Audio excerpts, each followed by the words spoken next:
কবি প্লাবন ভৌমিকের কবিতা দুপুরের নিচে। দুপুরের নিচে আমি দীপেন্দু কি জয়শ্রীর কাছে এক দূরমনস্কের মতো, ভিন্ন স্বর, কারো প্রতিধ্বনি নেই।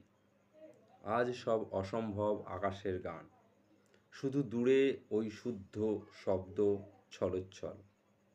মুছে যায় অর্ধবৃত্তাকার ভারত পুরাণ থেকে আরও কোনো সস্নেহ সংশয়, আজও কোনো শূন্য চোখ জুড়ে গিয়ে এই উল্কি আঁকা পুরাতন রূপসী মহল।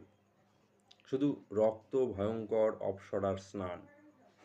তবু মনে হবে পাখি রাজ্যপাঠ খুলে ধরে আছে। হলুদ পাতার ঝড়ে উড়ে যায় মর্মরিত শব্দহীন চায়ের দোকান। তোমার শাড়ির পাড় ধাক্কা খায় আশ্বিনের প্রান্তরে নিশ্চিম।